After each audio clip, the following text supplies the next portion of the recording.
Ya, selamat pagi. Hari ini kami akan mengangkat pembentangan pembelajaran kreatif melalui aktiviti bermain. Nama saya Jumardi bin Rahman. Nomor metrik saya RSUN 250005. Saya Junaida Kipang, nomor matriks RSUN 250052. Saya Berliani Dedi, nomor metrik RSUN 250051. Saya spesialis di Ambibi Teres Andrew, nomor metrik RSUN 250069.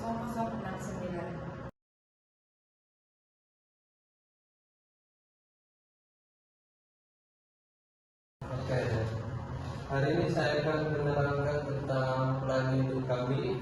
Yang pertama adalah pelan hidup ini yang apa maksudnya. Yang kedua adalah pelan hidup daripada menunjukkan setiap kawasan permainan anak-anak. Yang ini adalah dapur. Ini adalah tempat pembelajaran dan ini adalah tempat bermain halaman. Ini adalah ruang rehat untuk anak-anak dan ini untuk atas. Dan selanjutnya ini adalah untuk taman permainan luaran. Next. Ini adalah lataran terakhir kami, yaitu plan untuk lataran terakhir seperti kalian lihat ini.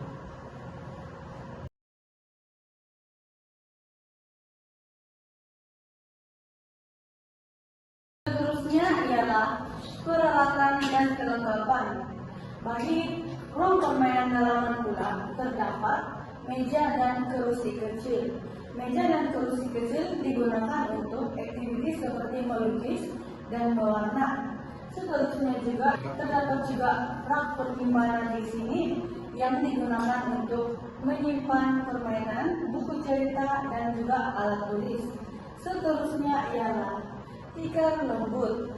Tikar lembut digunakan untuk keselesaan dan keselamatan untuk anak-anak. Seterusnya ialah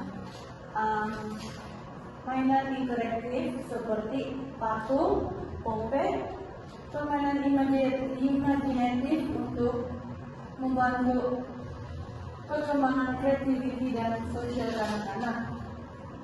Selain itu, terdapat juga buku cerita dan sudut bacaan yang memberikan ruang kepada anak-anak untuk membaca dan menerapkan bahan-bahan yang sesuai untuk mereka. Seterusnya, ruang permainan luaran.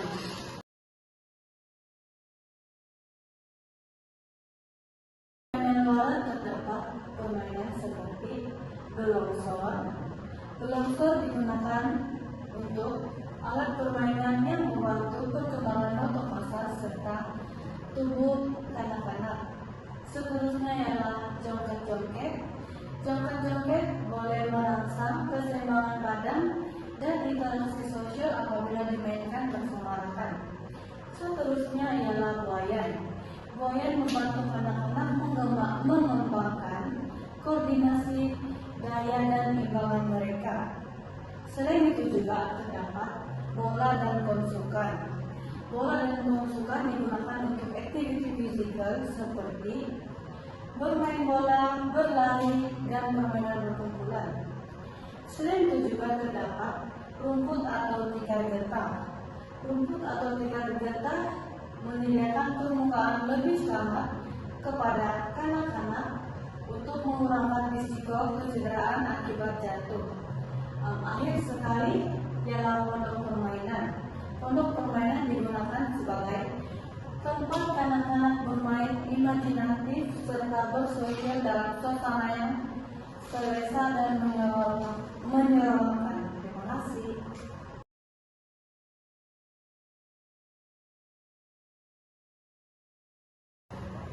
Oke, seterusnya kita akan masuk kepada keselamatan di kawasan permainan dalaman yang terdapat pertama sekali yaitu lantai lembut.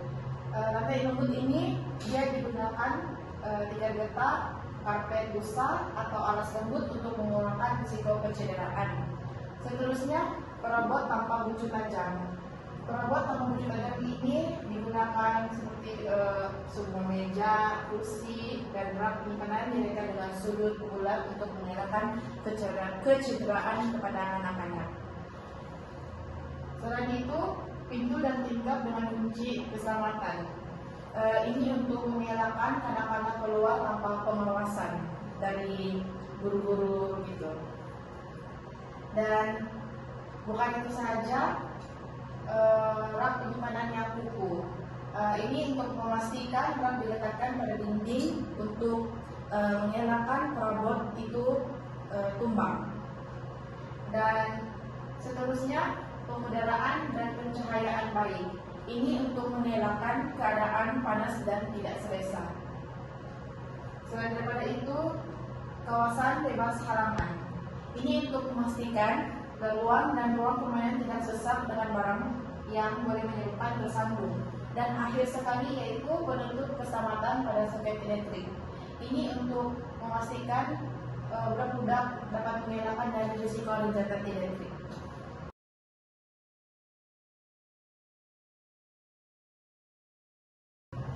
Oke, seterusnya kita akan masuk kepada keselamatan di kawasan permainan barang. Yang pertama yaitu lantai penyerap hentakan. Ini digunakan rumput sintetik, pasir halus atau getah khas di bawah peralatan permainan.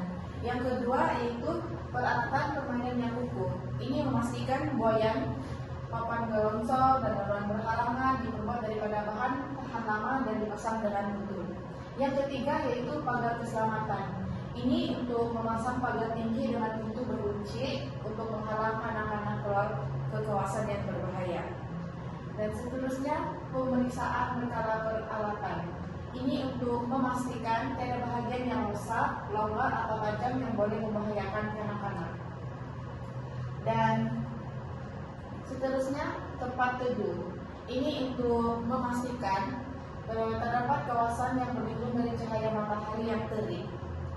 Dan seterusnya, kit pertolongan cemas. Ini untuk senantiasa disediakan alat bantuan kecemasan di kawasan permainan. Dan akhir sekali yaitu pengawasan dewasa. Ini untuk memastikan guru atau penjaga senantiasa memantau aktiviti anak-anak di luar ataupun di dalam.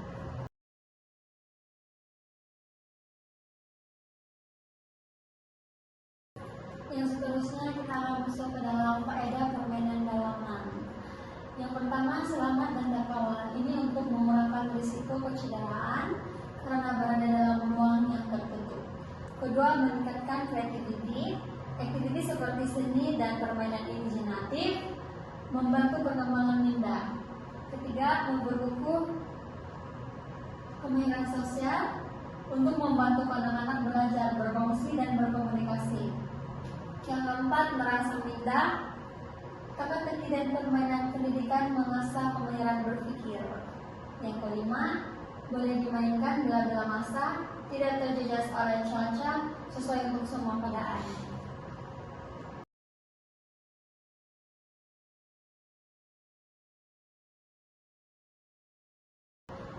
Akhir sekali kita akan masuk dalam permainan luaran.